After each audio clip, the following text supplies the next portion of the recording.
पाकिस्तान ने कहा था नस्ल बदल देंगे, क्या पाकिस्तान ने वो कर दिखाया? हसीना की फांसी से साफ हुआ यूनुस का मकसद। अब बांग्लादेश स्वतंत्र नहीं रहेगा, बनेगा पूर्वी पाकिस्तान। यहां अल्पसंख्यकों के कोई अधिकार नहीं होंगे, यहां कट्टरपंथियों का वर्चस्व होगा। कट्टरपंथियों की विचारधारा बांग्लादेश को चलाएगी। सरकार और स्वतंत्र न्याय की बात नहीं होगी। मोहम्मद यूनुस का बांग्लादेश में बैठाया जाना और उसके 1 साल बाद शेख हसीना को बांग्लादेश में फांसी की सजा सुनाया जाना, उन जजों के द्वारा जिन जजों को बैठाया गया था खुद इसी काम के लिए, क्या ये मोहम्मद यूनुस का एक प्री प्लान था?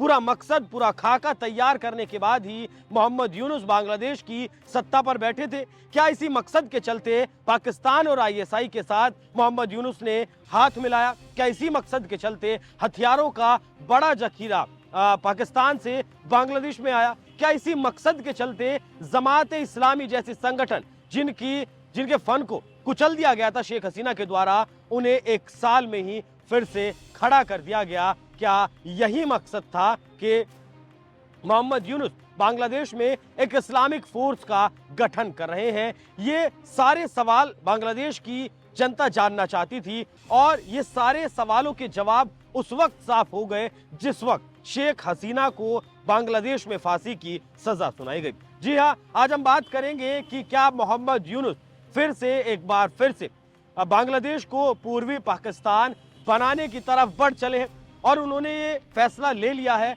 और उस तरफ अब बहुत ज्यादा वो आगे बढ़ चुके हैं, क्योंकि शेख हसीना की फांसी इसी तरफ इशारा करती है। हालांकि बांग्लादेश का ये भी कहें कि एक इतिहास रहा है। 1947 में जब भारत और पाकिस्तान अलग हुए तो एक पूर्वी पाकिस्तान बना, एक पूर्वी पाकिस्तान बना, जिसे 1971 में भारतीय सेना की मदद से तोड़ा गया और बांग्लादेश जिसका नाम दिया गया। लेकिन उस वक्त भी बहुत सारे मुसलमान बांग्लादेश में रहने वाले ऐसे थे जिनका यह कहना था कि भारत से हम इसलिए आए हैं क्योंकि हम पाकिस्तान में रहना चाहते हैं, हम बांग्लादेश में नहीं रहना चाहते। वो सोच 1971 से लेकर आज तक, मतलब 5 दशक से ज्यादा हो चुके हैं, 54-55 साल हो चुके हैं, उसके बावजूद भी वो सोच आज भी बांग्लादेश में जिंदा थी। हालांकि भले ही ये संख्या लाखों में है, लेकिन है जरूर।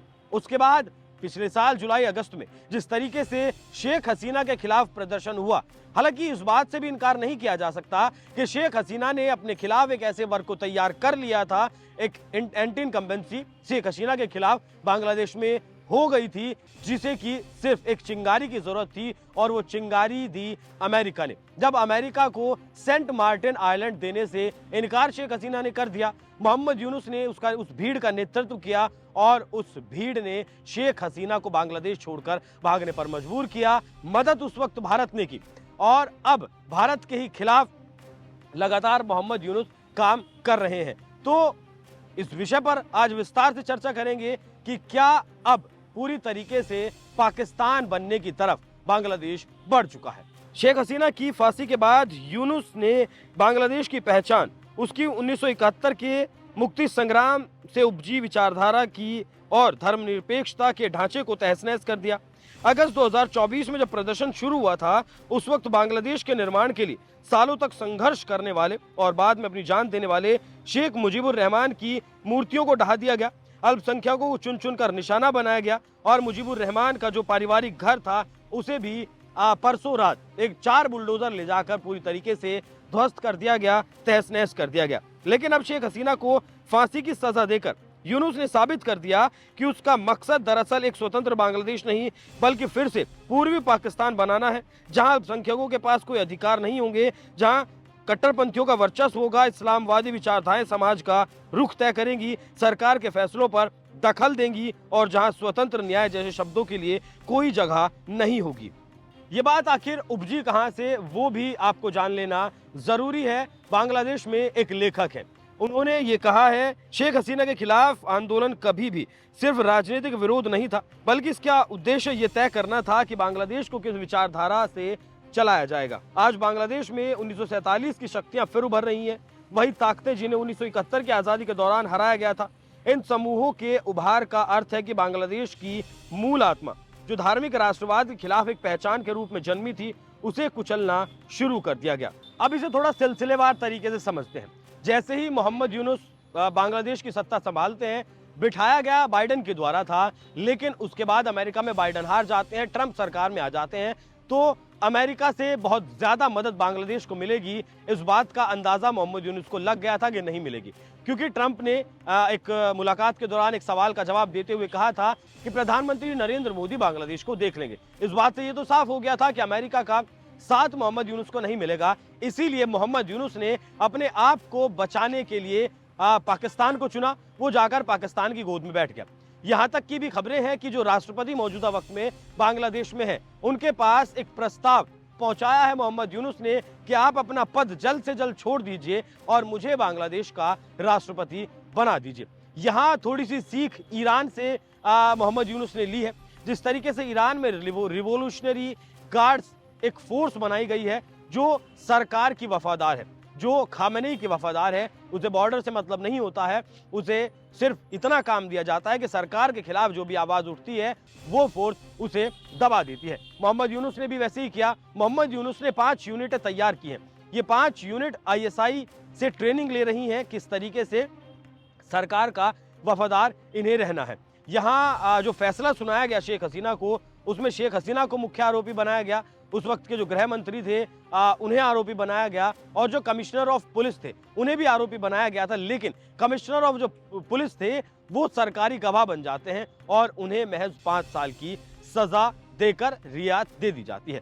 तो अमेरिका का साथ बांग्लादेश को, यूनुस को नहीं मिलेगा, इसलिए उसने पाकिस्तान को चुना। वो पाकिस्तान की गोद में जाकर बैठ गया है और इनडायरेक्टली या कहें कि डायरेक्टली पाकिस्तान ट्रंप की गोद में बैठा हुआ है। पाकिस्तान को ट्रंप का पूरा सहयोग है। तो कहीं ना कहीं इनडायरेक्टली मोहम्मद यूनुस अमेरिका का साथ लेना चाहते हैं। चीन के साथ भी वो तालमेल बनाकर चल रहे हैं। यही वजह है कि शेख हसीना को ये कहना पड़ा कि चीन से आप रिश्ते रखिए, चीन से आप दोस्ती करिए, लेकिन भारत की कीमत पर नहीं। उसका मतलब ये नहीं है कि भारत से आप दुश्मनी मोल लेंगे। यहाँ ये तो आपको कारण समझ में आ गया होगा कि क्यों पूर्वी पाकिस्तान एक बार बनने की राह पर है। उसका असली वजह यह है कि मोहम्मद यूनुस को जब तक वो जिंदा रहें तब तक बांग्लादेश की सत्ता के शीर्ष पर रहना है, तब तक बांग्लादेश को चलाना है। और इसके लिए वो रेडिकलाइज लोगों को कर रहे हैं। रेडिकलाइज अगर लोगों को करेंगे तभी वो जब तक चाहेंगे तब तक पद पर रहेंगे। अगर एक डेमोक्रेटिक कंट्री की तरह वहां चुनाव होंगे तो कभी भी मोहम्मद यूनुस की सत्ता को उखाड़ कर फेंका जा सकता है। और यही काम किया है आसिम मुनीर ने पाकिस्तान में। अब उसने अपने यहाँ संविधान में एक 27वां संशोधन करवाया है, जिसके बाद सारी की सारी पावर डायरेक्टली, कुछ डायरेक्टली और कुछ इनडायरेक्टली आसिम मुनीर के हाथ में चली गई है। आसिम मुनीर जब तक जिंदा रहेगा, फील्ड मार्शल रहेगा और उसके ऊपर कोई कानूनी कार्रवाई नहीं होगी, वो किसी का जवाबदेह नहीं होगा, न्यायपालिका में उसका दखल होगा।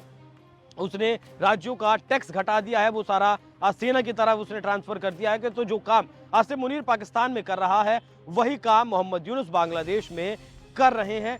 जब तक वो जिंदा रहेंगे या फिर जब तक चाहेंगे तब तक उन्हें बांग्लादेश की सत्ता पर रहना है। इसीलिए पाकिस्तान का साथ उन्होंने लिया है। 30 लाख जो मौतें 1971 में हुई थी, 65 से 71 तक, और लगभग 3 लाख महिलाओं के साथ जो बलात्कार किए गए थे, उन सबको भुला दिया है बांग्लादेश ने, मोहम्मद यूनुस ने। ये बात पाकिस्तान की सेना के द्वारा कही गई थी। जो बलात्कार करने के पीछे कारण यही था कि तुम्हारी नस्लों को बदल दिया जाएगा। और अब देखकर ऐसा लग रहा है कि शायद पाकिस्तान की सेना ने सही कहा था और उन्होंने नस्ल को बदलने का काम कर दिया है। दूसरी तरफ बांग्लादेश का ये एक चक्र रहा है कि बांग्लादेश में अक्सर ऐसा होता आया है और फिर विरोध प्रदर्शन होता है, क्योंकि बांग्लादेश का जो मुसलमान है वो खुद को बंगाली पहले कहता है, मुसलमान बाद में कहता है। ऐसे मुसलमानों की संख्या बहुत ज्यादा बांग्लादेश में है। 30% से ज्यादा लोग आज भी शेख हसीना को पसंद करते हैं, आज भी आवामी लीग को पसंद करते हैं। हालांकि आवामी लीग को चुनाव में बैन कर दिया गया है। बांग्लादेश में अगर मोटा मोटी लगाएं तो लगभग 37% वोट किसी भी पार्टी को जीत दर्ज करने के लिए चाहिए होती है। बीएनपी फिलहाल इकलौती वहां राजनीतिक पार्टी है। बीएनपी भी अगर चुनाव फरवरी 2026 में होते हैं और बीएनपी भी जीतती है तो बीएनपी का भी जो रुख है वो पाकिस्तान परस्त है, पाकिस्तान के साथ है। ऐसे में पाकिस्तान, माफ कीजिएगा, बांग्लादेश का जो भविष्य है वो अंधकार में है। बांग्लादेश का जो भविष्य है वो अब दिखता जा रहा है कि कहीं ना कहीं वो पूर्वी पाकिस्तान बनने की कगार पर खड़ा है। बाकी जिस तरीके से पाकिस्तान परस्त होकर फैसले मोहम्मद यूनुस ले रहे हैं, उस पर आपकी क्या राय है, कमेंट बॉक्स में जरूर बताइएगा। नमस्कार।